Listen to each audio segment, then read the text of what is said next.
Well, hello there, and welcome to Law and Gospel, the series finale of Law and Gospel.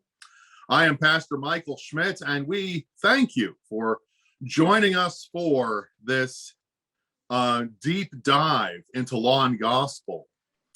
A bit of a story as we get started. About a year ago, we were in the midst of COVID. Remember COVID? And we were doing video Bible studies, and I happened to mention to Pastor Hoppy that if we were still doing video Bible studies after the first of the year, that I was going to do a Bible study on law and gospel. And his response was, "That's interesting. Keep me in mind for that." I asked him a few more times, and then finally the three ghosts of Christmas visited him during the night, and he realized that he would have time to record a weekly Bible study on law and gospel. He would have time to read the thesis, and he would have time to do all the technology work. And so in January, we began this study. It is the end of September, so 9 months ago, we began this Bible study on law and gospel. Pastor Hoppy, as we welcome you in, we thank you for joining us. This study has been greatly enhanced by your presence. I have benefited greatly from your participation, as I am sure our viewers have. We have benefited from your insight, from your wisdom, and from your making this video all pretty like with your technology expertise. So with that introduction, on this series finale, we welcome in Pastor Hoppy. Wow, that's quite an introduction. I don't know if I've ever received an introduction like that before, but I've been saving it up for 9 months. Hey, there you go. Yeah, I was gonna say we almost this Bible study almost outlasted COVID. I guess it depends on what you judge with COVID. So we'll leave that up to the individual reader. But yeah, so we're at least here we're back to in-person Bible studies and everything, and have been for a while. I assume you guys are as well, aren't you? Oh, yes. Yeah. So yeah, we in that way at least we outlasted it. So that's good. And as always, we've worked together on a couple things, and typically, I'll throw out the ideas to Pastor Schmidt, and then I'll forget about him. And he's always very good at kind of pressing me to say, hey, let's actually do that thing, right? And getting us kind of organized to go, and then keeping me accountable. And so I always enjoy our back and forth here, and getting to talk this over with somebody else. To me, it's always easier to even learn that way, is to go back and forth with someone else. And so Pastor Schmidt, of course, thank you for getting us going and keeping us going, and keeping us organized week to week here. And then I put the pretty graphics up, and we're all set. So but looking forward to our final episode here. Of course, if you happen to see this one, didn't see the previous 26, I think, right? Because we had an introduction before that. So they are all out there on YouTube and Facebook. So if you can't find them, give one of us a holler, and we can direct you. So but no, looking forward to going through some kind of concluding questions today, and thinking about what all we've sort of learned and thought about over these last 9 months.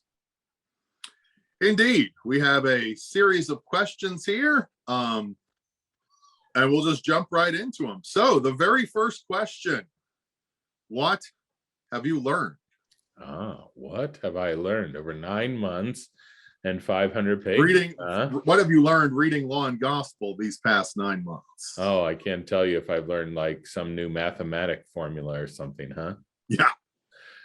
No, I think the main thing I learned, admittedly, I think in one way, Law and Gospel is such a important part of our training as pastors, and even it's an important part in our ongoing conversation, especially among other pastors and also our laity as well.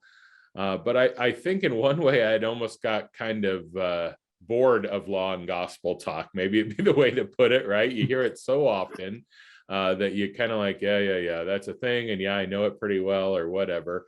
And so I think what I learned by going back through this is to be reminded of kind of how many different aspects of life and theology and preaching this really does touch. So I think, rather than just saying, okay, yeah, we know and do law and gospel, getting into all the kind of specifics of it were really helpful to me, at least, in just kind of, looking at it again and saying, okay, wait, yeah, okay, I haven't thought about this aspect or that aspect. So I think that was the main thing I learned, was to grow again in my appreciation for this distinction, and to think about how it does apply to a lot of things other than just kind of the super basic structure of it. What about you? What have you learned? Well, I think this is the third or the fourth time that I've read through Law and Gospel. And I would say that this is the first time that I've read through it not thinking of it in terms of the preaching office, not thinking of it just as a homiletics textbook. I've come across different people that have come to the faith. I almost want to say Craig Parton's one of them, a lawyer who works with John Warwick Montgomery on a lot of apologetic stuff. And I think that he found a copy of Law and Gospel somewhere, somehow, and he read it. And that's kind of how he came to the Lutheran faith. And I've always just found that very bizarre. It's like, why would you read a preaching textbook and come to the Lutheran faith? Right. And so I would say that what I've learned is my eyes have really been open that this is not just a preaching textbook. Kind of in some sense it's not a preaching textbook.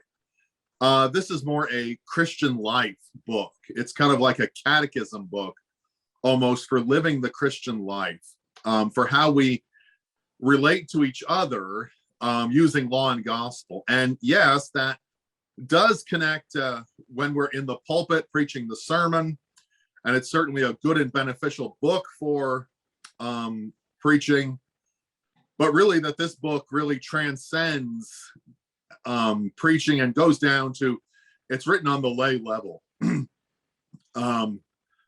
That there's just a lot of stuff in here that laity can pick up on. And I hope we've brought that out in this study, that this is not just a preaching textbook. This is a textbook for all believers as they interact with each other using Law and Gospel. Yeah, no, I think that's definitely something that I've been thinking about throughout also. And, especially just because, obviously if we were aiming this, video Bible study primarily at pastors, right, we might have dealt with it a touch different, but although not completely, I don't think. But thinking kind of our two congregations as at least the first audience, right, it forces you to think a little bit. I said our two congregations, I should say our four congregations. We each have two. But it really forced that kind of thinking of how do we apply this more directly to them.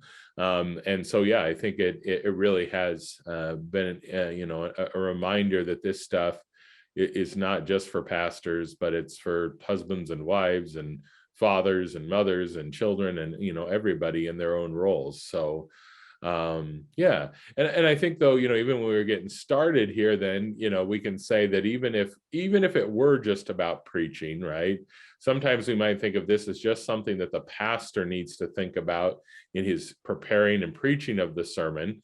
But also there is the fact that this is good to know if you're just listening to sermons, right? If you're in the pew. So would you want to take us through a little bit of how you would tell people to sort of listen to a sermon, especially with kind of Law and Gospel in mind? Yeah, I wrote a newsletter on, how to listen to a sermon, just 2 or 3 months ago. And really, there's quite a bit that goes into it. I mean, first of all, is knowing the scriptures. Walther's primary examples throughout Law and Gospel have always been scriptural. So just doing daily devotions, being in the Word, whatever that devotion might look like, being in the Word, knowing the Word, so that you know what to listen for. And then, praying for the pastor as he prepares his sermon, that he would rightly divide law and gospel, that he would preach properly, and that pray for yourself, that your ears would be open, your heart would be open, your mind would be open to hearing law and gospel proclaimed, realizing that you have sinned and fallen short of the glory of God. I think another one is, participating in the life of the church, living a Christian life. So all these things go into listening to a sermon, taking notes. If you take notes, then you can say, oh, there was law, but I really didn't hear the gospel. Or there was gospel, but I'm not really sure where the law was. So kind of picking up on those things. Where are these things in the sermon? We haven't talked a lot about it. It's come up, but not predominated, is kind of what does the sermon call on me to do? Where is that in the sermon? Is that in the sermon? If not, why not? So I think all these things go into listening to the sermon and knowing what to listen for and how to listen for it, and knowing that it really should be there. Any other thoughts? I think the only thing I'd add is, I know sometimes, again, when we do sermon notes, when we assign those for confirmation or whatever, I think sometimes we can approach the sermon a little too, I don't know what there academically is the right word, but just sort of like we're just searching for the law and gospel as a matter of sort of playing like, where's Waldo, right? Like, okay, there it was, I identified it, and there was the gospel, I identified it. And again, I would just say, and I think you said this especially in kind of your introduction to sort of the rest of our Christian life influencing, listening to the gospel. But again, to really try to get yourself to get that for me kind of thought, right? So there, yes, okay, I've identified the law, but now how does that actually affect me, right? What is that revealing in me? What is that showing me that is short of the glory of God? And then on the flip side, of course, that gospel, that's meant for me as well, right? So we don't just come out going, I can give you an outline of what pastor did, and I can show you where the law and gospel is, but you actually come out having been convicted of sin, confessing that sin, and then receiving the grace of God. So and I may say that a couple times in this, because I think it's really critical that law and gospel is not meant to be an academic discipline primarily. It's meant to be, like you said, a Christian life thing, right? This is really how we are brought to and then kept in the faith, is this interaction of law and gospel. So I think even when we're listening, we want to make sure we're not just playing, I'm going to, kind of analyze pastor's sermon, but rather receive the work of law and gospel. Indeed. I would make a defense on behalf of taking sermon notes, is that we normally require them in confirmation class. And it's really to teach you how to listen, what to listen for. That, playing in the pew time, coloring on the inserts, and just munching on a buffet of Cheerios in the pew is over. And now it's time to grow up. Now it's time to listen and be a full participant in the service. So, the next question, what if I don't hear law and gospel in a sermon?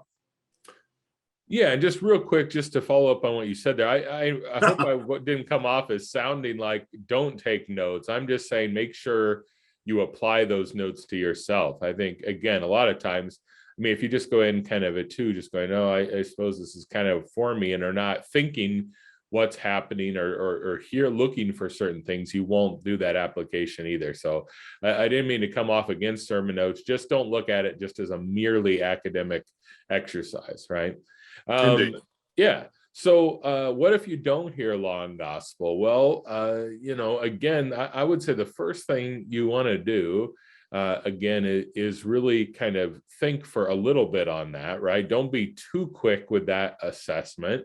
But if you think on it for a while and you really go, yeah, I don't think I heard either of them, or particularly probably I don't think I heard one or the other, then this is a time just to call up your pastor, right, and say, could we talk, right?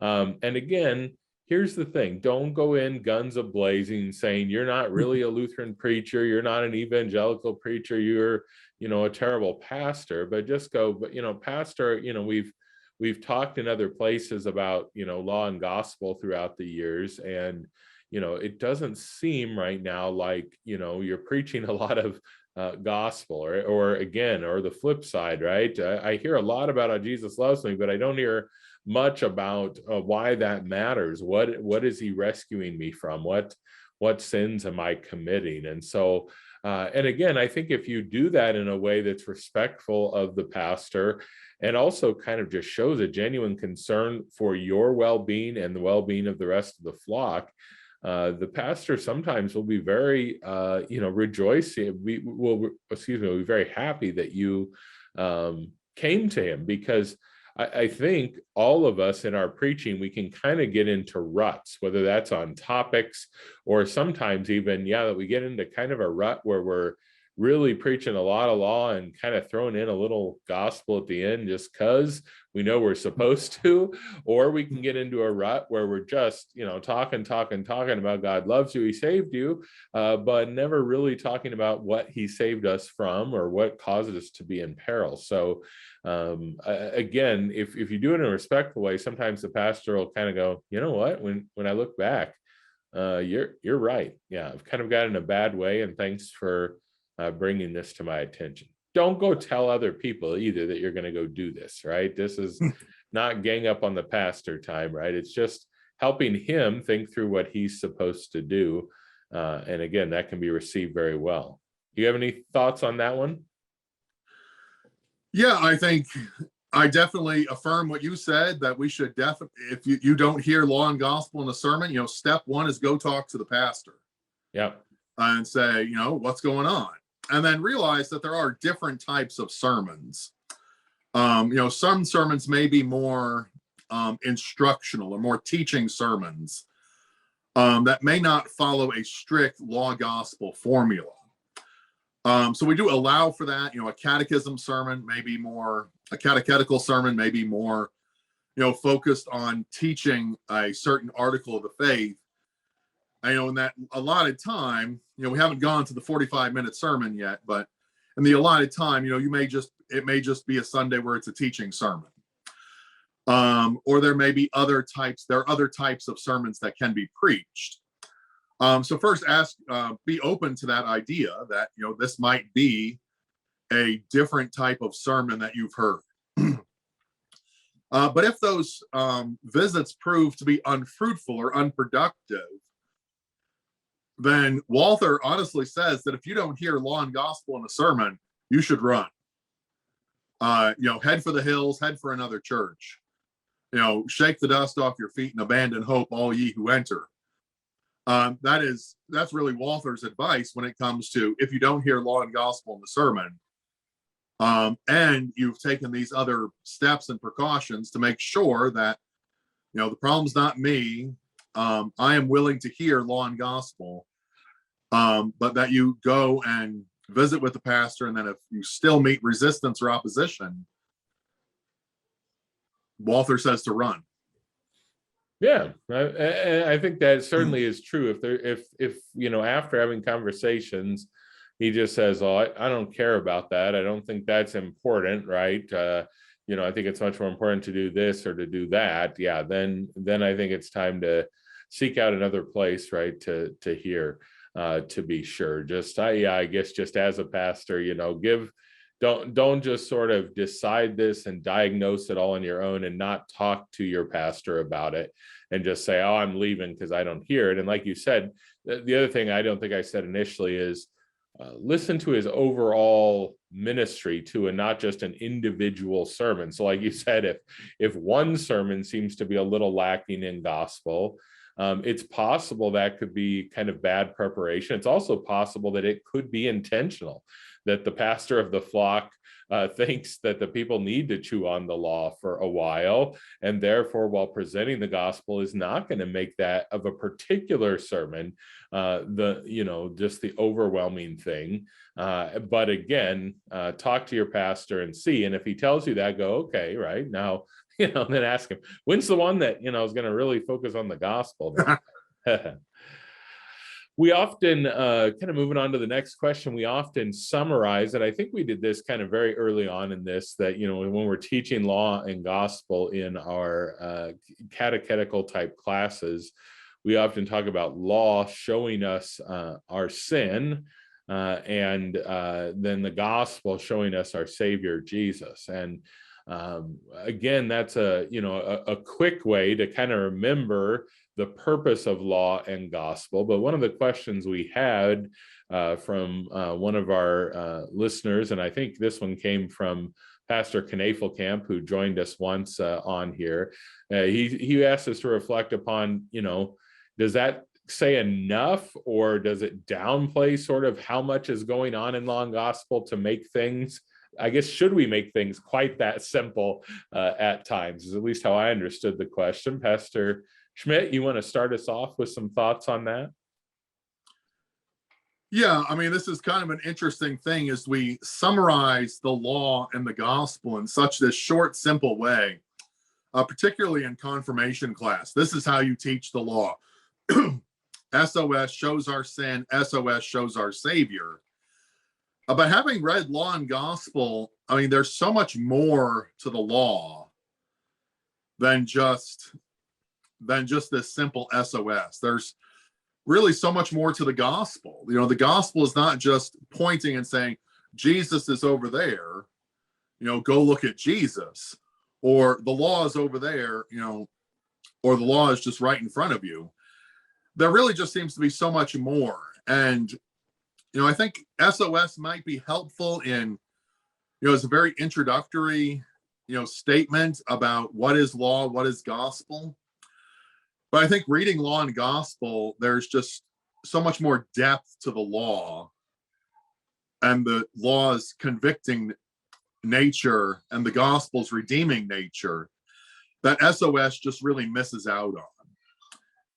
And I think this does go back to my original point, is that we've made law and gospel such a preaching textbook that we've watered everything else down because of that. And it's like, oh, if people can only understand that law is SOS and gospel is SOS, they can only understand this simple, baby teaching tool. They could never understand the fullness of, this text. No one would ever sit down and read this text. So I think, we do, it does downplay it quite a bit, the fullness of law and gospel. And that's, I think it really goes to, where do people stop learning the faith? Unfortunately, for a lot of people, they stop at confirmation. They go through the 2 years of confirmation, they get confirmed, they eat their cake, and they probably will continue coming to church. Let's give them the benefit of the doubt and say they'll continue coming to church, but it's almost like asking them to go to Bible study or youth group, unless you're using a point system or something to go to the national youth gathering. And so SOS is really as far as they get, because that's as far as they get in their growing in the Christian faith a lot of times. Yeah, and this kind of goes along with what you're saying, but and again, kind of returns to something that kind of I've been, thinking about with this again, is it can kind of give that sense of like, okay, tell me what I need to know about this, right? Like, okay, if I've got those two SOSs, yeah, I got it, right? I know what law and gospel is. I know how it works. And again, remember, Walther tells us very early on, and Luther, of course, says this also, that, even for the most, trained and educated pastor, the most dedicated pastor, this is something that takes a lifetime to learn how to do, right? To apply law and gospel, both in sermons and in people's lives. And so I think you're right. Some of these simple things are okay, but we almost should say they're simple things, right? Like, this is just an introduction. And certainly you want to know more than this, right? Just to get people to understand that. Because otherwise, yeah, it can just be, sort of, I can pass the confirmation questioning question, right? And so therefore I'm a well-trained Lutheran layman now, right? And again, like you said, there's a lot more to learn, again, even as far as content, but then there's a lot more too to think about how this applies to your Christian life and your interactions with everybody, right? Whether it's in church or out of church. So yeah, I think that's it. It probably does make things too simple, and also maybe doesn't make people think about it in terms of their own life as much as we should. Let's see. Do you want to take us to the next question, or do I have it? I don't see. Oh, I am. I was waiting for you to ask the question. Sorry. That's all right. Okay. Who needs to read Law and Gospel today? All right. So I think it kind of flows, with what we've been saying so far, in the sense that in one way, everybody, right, should read Law and Gospel, because there is so much here for everybody. But I know when you kind of look at the text itself, right, it can kind of be an intimidating size of a book. Now, again, some of you may really like reading and may look at this and say, oh, it's no trouble, I could read through that. Others might look at it and go like, I mean, that's another Bible to read, is what it looks like, right? And I have trouble getting that done, right? So how am I going to read this? Well, I think at the very least, right, I think it would be good for people to read through the theses and kind of say, do I understand this one or not? And again, in all of them, you probably don't fully. I know we've learned, again, as we've went through this, but especially if they're ones that either interest you or that you don't understand, well, then go and read the full text of those. There used to also be, and this is, I think we're going to talk a little bit at the end, but I'm just going to mention it real quick. There used to be a little volume too called God's Yes and God's No, I think is the title of it, which was sort of a condensation of this. And those are hard to get your hands on. I did look yesterday. You can order one off Amazon. I think it's a printed, kind of copy of it. But again, if the size is going to keep you away from the content, well, then maybe look into getting that smaller book. But again, who should? Everybody should, right? Obviously, pastors should be reviewing this. Laymen, again, parents, as they think about how they're going to parent their children, this would be a good reflection for them as well. So I think ultimately the answer is anybody should read it. And again, approach it in the way that you'll actually take some of it in, I guess. You want to add anything there? Well, there's not much I can say if you just sort of said everybody. So yeah, I would Sorry, say that this is one of those books that pastors are told that they should read just about once a year. And there's probably a whole bookcase of books pastors are told that they should read once a year. Right. But hopefully, taking part in this Bible study, you can see the importance of Law and Gospel and why pastors should kind of read it. It should be on the top of the stack of frequent reading for pastors. And, also maybe laymen also should see that, this is a important book for them to read as well, that it's not just a pastor book, it's a layman book, and that there's a lot in here to glean. There's a lot in here that can help grow your Christian faith.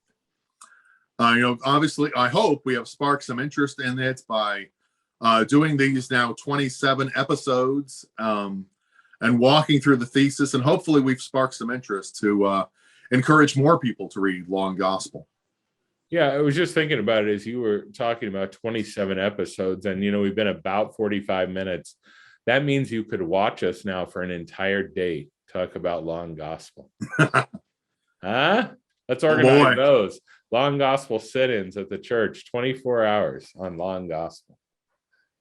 All right. Well, if we're going to do that, maybe move to the last question and say, well, what if we did that, or just if you've been watching these, week after week, more or less, Pastor Schmidt, tell us what you see as sort of the lasting legacy of Law and Gospel, either, I guess, of the book itself or of the concepts and the things within it. But what do you see as sort of the most important legacy of this book? I think the lasting legacy, I mean, it's already cemented its place as a textbook at the seminaries for, the homiletic classes, the preaching classes. So, I mean, that's pretty much ensured that it will continue to be printed into perpetuity, that you will always be able to buy this book because it'll always be a textbook at the seminaries. But I think the other legacy is it gives us that in-depth picture of Law and Gospel, that Law and Gospel is not just the SOS that we talked about earlier. Law and Gospel is the full picture of the Christian life. This is how Christians live. This is how Scripture is read through this lens of Law and Gospel. There's, that's not a good point. But I think this is just sort of the lasting legacy. Is this is the book on how to be a Christian. It really should be up there. We have Scripture, we have the Book of Concord. Law and Gospel is really up there with those two as the premier books in Lutheranism. And really, it should be in Christianity. I mean, I don't think you can read Law and Gospel and say that this is a specifically Lutheran thing, that a Methodist would not benefit from this, a Baptist would not benefit from this. I don't think you can say that. I think all Christians would most certainly benefit from Law and Gospel. It's kind of been pigeonholed into Lutheranism, and if it's in a pigeonhole of a pigeonhole, and that it's really just sort of a Lutheran Church Missouri Synod book, and it's really hard to get it outside of the Lutheran Church Missouri Synod. But I think the lasting legacy really is that this is a book that would really benefit all believers, all Christians. And it's really something that should be at the top of Christians' reading list. I mean, if you are a serious, devout Christian, this is the book you should be reading. All right. Yeah. And I think I would agree with that. And in fact, what you said at the end was kind of what I was thinking before you, when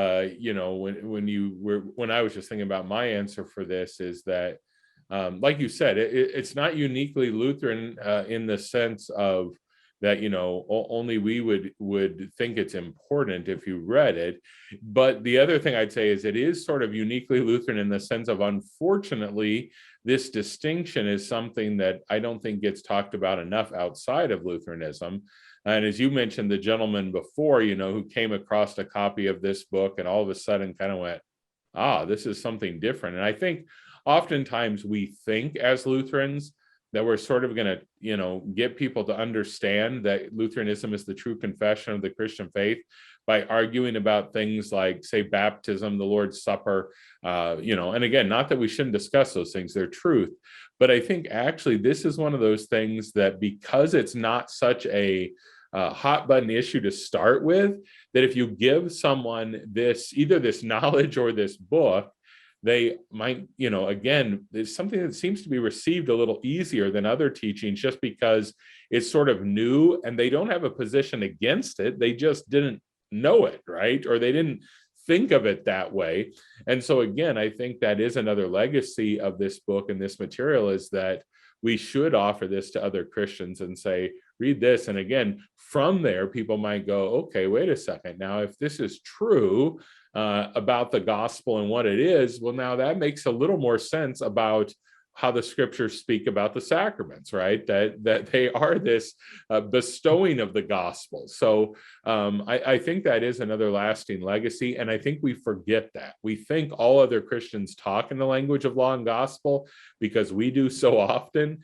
And it's generally not true. There are some people that know this distinction, but it's generally not true. So let us look at it as a great treasure we have to offer other people as well.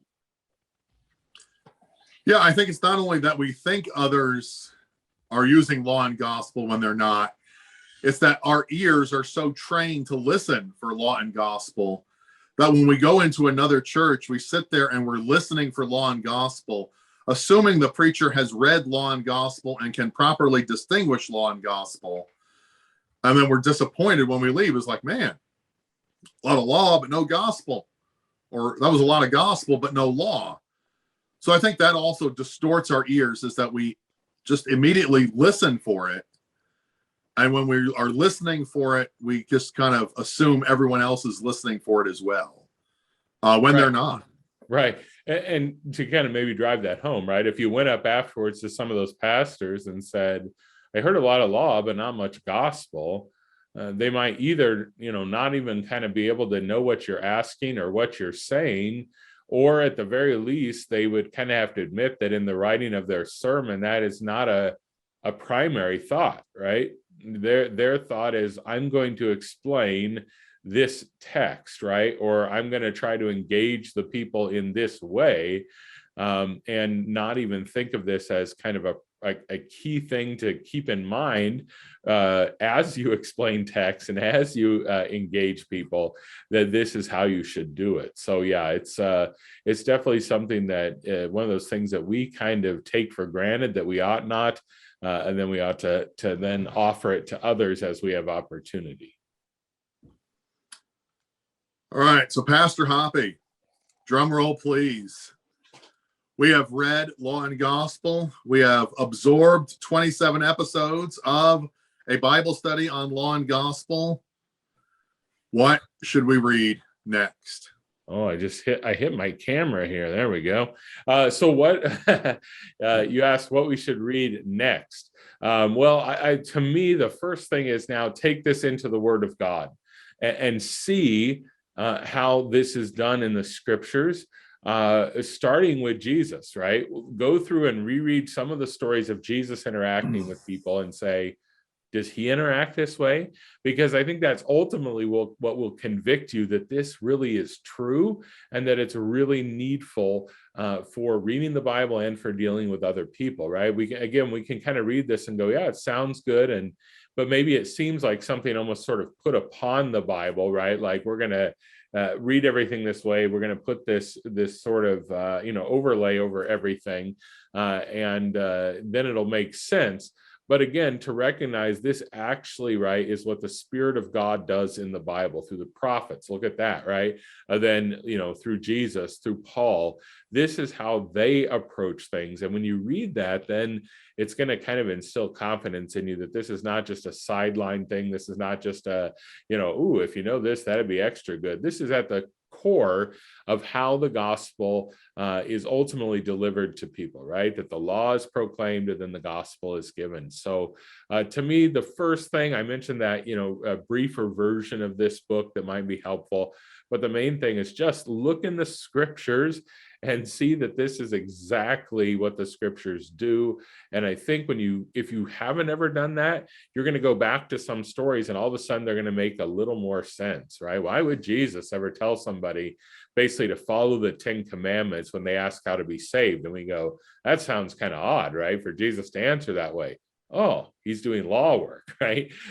So I think that's what I would suggest next is head back into the scriptures armed with this knowledge and kind of watch as you see that this is done all over the place. What about you? What else would you suggest people read? I assume you're for the Bible also, but. Yes, yes, I would certainly affirm reading the scriptures. I think if you're looking for more Walther, if you're intrigued by his writing, by his thinking, our Circuit Winkle right now is currently reading Walther's Pastoral Theology, which is, his teachings on really what it means to be a pastor and how pastors work and all these different aspects of life in the church. One of those that I'm particularly looking forward to is a section he has on, preaching. So he has just sort of his thoughts on preaching. There's also some sections in there on baptism and Lord's Supper and the office of the ministry and visiting the sick and the dying. So a lot of pastoral advice in there that I think it's easy to read. So I think most people would get quite a bit out of that. Johann Gerhard has a book. It's actually right in front of me. the significant one that I'm thinking of is Method of Theological Study. So if you're looking more into the preaching office, there's really that's really a nice place to also read. It's kind of Walther, but it's from a different perspective. Well, I should say Walther's a different perspective because he comes 200 years after Gerhard. But the other thing I would really recommend are reading sermons. You can obviously go to CPH, type in Luther sermons, and you will find Luther sermons. There are several volumes of the Luther Work series that contain his sermons. CFW Walther has a couple books of sermons that are available, also from CPH. If you're willing to dig a little deeper into the internet, Johann Gerhard and Bo Geertz also have some books of sermons. These are, church fathers that we can look to and certainly learn from. Walter A. Maier, if you go on eBay, it's kind of interesting. Lutheran Hour Ministries used to publish whole books of sermons by the Lutheran Hour speaker, Walter A. Maier, and they don't do that anymore, and they don't publish those books anymore. But if you go on eBay and just search Lutheran Hour sermons or Walter A. Maier, you can normally find those, and they're inexpensive.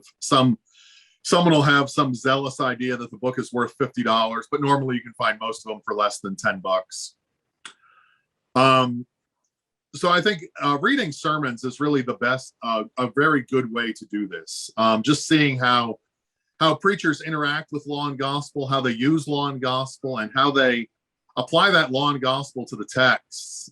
I think Bo Geertz, I've read quite a few of his sermons, and his one book of ordination sermons, really you could almost think any text in scripture would be an ordination text after reading that book. If you go to an ordination today, normally it's you hear 1st or 2 Timothy or Titus, or they're preaching on something about the harvest is plentiful, but the workers are few, or sending out the 72. If you want a ordination sermon on Elijah and the prophets of Baal on Mount Carmel, Bo Geertz has it for you, and it's awesome. So really, I would recommend reading sermons. Really, it's just anyone's sermons. CFW Walther, Martin Luther, Johann Gerhard, Bo Geertz, Walter A. Maier. David Peterson out of Fort Wayne also puts out some sermon books. So I would just recommend any of those, and reading sermons, really. Yeah, right. Because I think that'll both show you how central, as long as we're, talking about reading sermons by, Lutheran, theologians and things like that, you'll see how central this work is. But you'll also see that it doesn't have to be done exactly the same, right? That you still have a little bit of the style of each person into it, and yet they're all revolving around this law and gospel. So yeah, I think that's a good suggestion. And again, even ask your pastor if you want more modern things, right? Again, I agree with reading all the fathers, but again, if you say, well, who's another pastor, nowadays that does a nice job with law and gospel, and they may have a couple names too. And especially in our last couple of years world here, a lot more sermons are online in video format too. So if you'd rather listen and look rather than read, you can do that as well. I don't think you're going to find many Walther sermons on YouTube, with him preaching, but I would issue a warning about that. I think there's a crisis in preaching today in Synod. And so before you go watching sermons online, I would say, look around and, find someone that people agree on is good. I mean, start with your own pastor. That's certainly the best law and gospel preacher because he is preaching to you. But also sort of ask for some recommendations. I think COVID has really exposed a lot of things. And I think one thing is that sometimes you watch sermons and it's like, wow, that guy needs to go read law and gospel. So I think that's kind of a caveat there. I think that's the benefit of reading sermons, is that the ones that are printed and recorded in books are the ones that have stood the test of time. the ones that we've recognized are good and good enough to save and pass down and continue to read. So yes, it's more engaging, and maybe even while you're driving, it's easier to listen to a sermon, but take warning that there's just kind of a preaching issue today, and a lot of people really need to read Law and Gospel. Yeah, Pastor Hoppy and I are good, but some of the others. Well, yeah, I think I said, yeah, go to your pastor and ask them. I get what you're saying. Don't just go out and assume that even because you typed into YouTube like LCMS sermons, right, that you're necessarily going to get good and faithful Law and Gospel proclamation. And again, there, and certainly, like you said, there are those people that you watch and you think, okay, they've kind of forgotten what they were taught and need to return. But there are two, we maybe sometimes, and this is maybe something that has changed in the last year too, is you used to only see the people that sort of wanted to promote themselves in some way, right? And sometimes those were people that were not as good. And now, it may be terrible quality, but you get some of these just small town preachers who are just doing a nice job of Law and Gospel, and you can find their stuff. But definitely use your pastor here as a resource to say, is there anybody I could or should listen to? And I think your pastor will appreciate that, both just you asking for his counsel, and also then he knows he's kind of directing you to good sources and not just saying, I don't know, go look on YouTube. There's got to be some stuff, right? But no, certainly we want to, direct people to sermons wherever they are. I kind of, I like listening, and I think there is something to listening to sermons too, rather than reading them. So I don't know, maybe, the next project somewhere down the line is, it's copyright laws withstanding, is somebody needs to kind of preach in some of these older sermons, right, from Walther or Gerhard or whatever into an audio format, right, so that you could listen to them, but also know, like you said, they're things that have, been passed down and have stood the test of time. All right. Well, any closing thoughts today, Pastor Schmidt? Yeah, I think we both said this has been a blessing to us. We pray that it's also been a blessing to you. Thank you for staying with us through these weeks. There were a couple of breaks in there. We thank you for enduring the breaks and coming back and really reading Law and Gospel with us.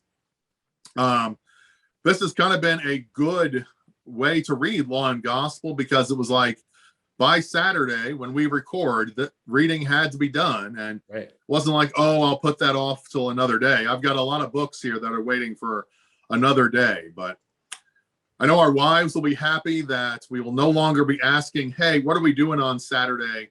I got to record. But it has been a joy and a pleasure to do this study with you, Pastor Hoppy, and we thank you, and we thank the faithful viewers out there. Past, present, and future. These are on the interweb, and they will be there for eternity until they are flagged and taken down. Yeah, I think again, I've enjoyed doing this, and like you said, it does, when we're recording week after week, it does keep you accountable to going through it, and also reading it in a way that you're going to be able to discuss it, right? Not just, yes, I plowed through that book and I got it done, but I actually have to think about it and how to apply it. So I've really enjoyed doing this as well. And yeah, so we'll, Pastor Schmidt and I are kind of always in touch. So who knows, you may see us back one day covering other topics or things like that. But yeah, these are out there. And I think even just, in my mind, with how people search things on YouTube, they might, again, read one of these theses somewhere and really have some trouble thinking through it. And hopefully you'll, search up Law and Gospel theses, 17. And I'm not sure, but I don't think you're going to get a lot of returns on thesis 17, Law and Gospel Walther. So hopefully our smiling faces will pop up and will be of use to people in that way as well as they think through this. So, But for now, we'll call it quits for not just today, is usually what we say, but on this study. Again, if you have any other further comments or thoughts, please let us know. We'd be glad to hear them still at this point on what you thought, and even some of those questions we asked each other. If you have some thoughts on those, engage us at church or in some way over the internet as well. But until we decide to tackle another topic back together, we will leave you in God's good and gracious hands, those hands that give to us Jesus, right? That great Savior of us and of all sinners. So take to heart what you've learned, right? Let the law convict you, let the gospel comfort you, and we'll see you again sometime soon. God's peace to you.